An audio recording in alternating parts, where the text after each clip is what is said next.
What if the factories of the future didn't rely on the power grid or even the sun? Imagine automated production lines powered by the heat beneath the earth, micronuclear reactors the size of a shipping container, or machines that generate electricity from their own movement. This isn't science fiction. This is the next energy revolution happening behind smart manufacturing. Welcome to Process Protocol, where we break down the systems, technologies, and innovations shaping the factories of tomorrow. Today, we're going beyond solar to explore the unconventional energy sources that could power the next generation of smart factories. Modern smart factories are incredibly energy hungry. Robotic assembly lines, AI-driven quality control, autonomous vehicles, and massive data centers all demand a constant, stable supply of electricity. And that's the problem with some of our go-to clean energy sources. Solar and wind are fantastic, but they're also intermittent. Clouds roll in. The wind stops blowing. But for a factory running 24/7, production can't just pause every time the weather changes. Smart factories need a few key things: round-the-clock power, high reliability, low emissions, on-site generation to avoid grid issues, and minimal downtime. That's why engineers are looking at energy sources most people never even talk about. First up, advanced geothermal, which is like tapping into the Earth's natural furnace. Deep beneath the surface, the Earth is constantly producing incredible amounts of heat.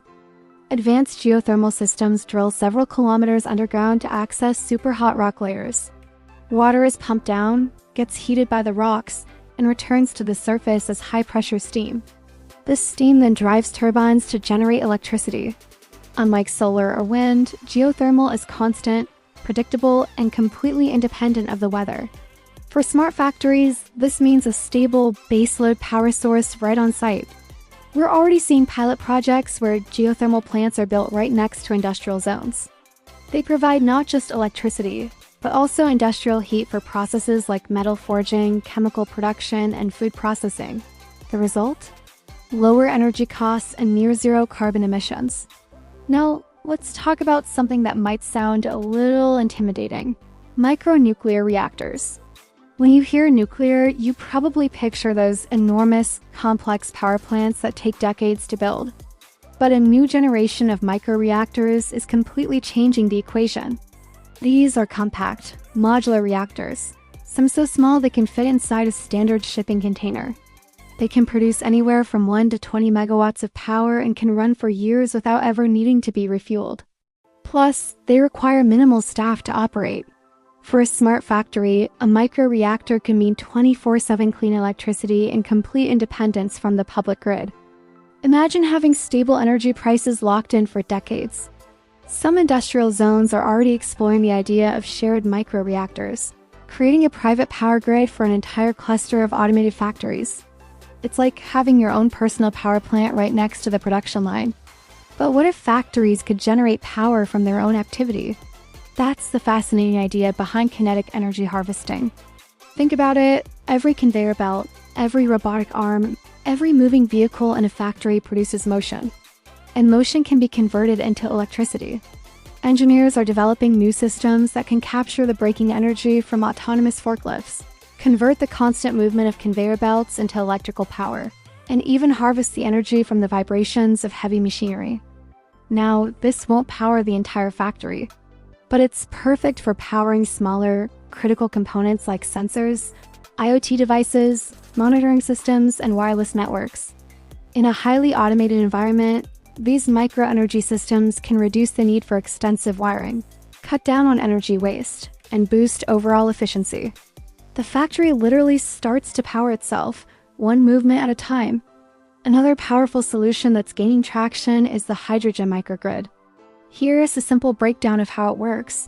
When renewable sources like solar or wind produce more energy than needed, that excess power is used to create green hydrogen through a process called electrolysis. This hydrogen is then stored on-site in tanks. Later, when the factory needs power, say, at night or on a calm day, fuel cells convert the stored hydrogen back into electricity. For a smart factory, hydrogen acts like a massive long-term battery. The benefits are huge. It allows for long-duration energy storage, provides reliable backup power during grid outages, and its only emission is clean water vapor. These systems are also scalable, making them ideal for large industrial sites. In fact, some brand new industrial parks are being designed from the ground up as self-sufficient hydrogen microgrids, completely independent from national power systems. And what about all the waste a factory produces? Instead of just throwing it away, why not turn it into power? That's the principle of waste-to-energy systems. Factories produce a lot of waste in different forms: excess heat, leftover materials, and chemical byproducts. New technologies are making it possible to capture that waste and convert it into usable energy.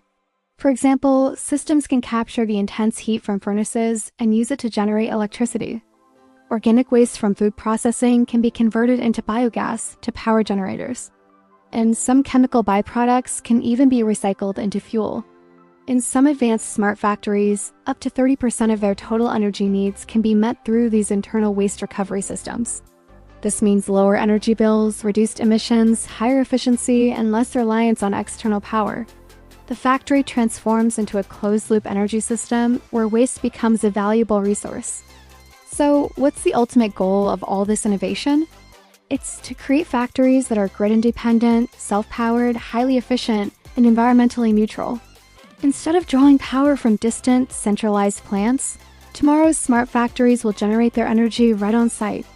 They'll use a smart combination of these different technologies: geothermal for baseload power, micronuclear for constant output, hydrogen for energy storage, waste-to-energy for efficiency, and kinetic harvesting for powering small devices. This hybrid approach creates incredibly resilient industrial ecosystems that can operate anywhere in the world, from remote mining sites to desert manufacturing hubs. And this is why it all matters. Energy is no longer just a utility you pay for. It's becoming a powerful competitive advantage. Factories that have access to stable, cheap, and independent energy sources will be able to produce goods at a lower cost, avoid crippling power disruptions, meet increasingly strict environmental regulations, and scale their operations much faster than their competitors. In the near future, the most advanced factories won't just be defined by their robots or their AI systems. They'll be defined by the hidden power systems humming away just beneath their floors. The next industrial revolution won't just be about automation. It will be about how we power that automation. From the geothermal heat deep underground to microreactors the size of containers, the factories of tomorrow are being built on energy sources that most people have never even heard of. And the race to power the smart factory has already begun. If you want to stay ahead of the technologies shaping the future of industry, make sure to subscribe to Process Protocol and turn on notifications. Because the future of manufacturing isn't just smart, it's self-powered. Thanks for watching.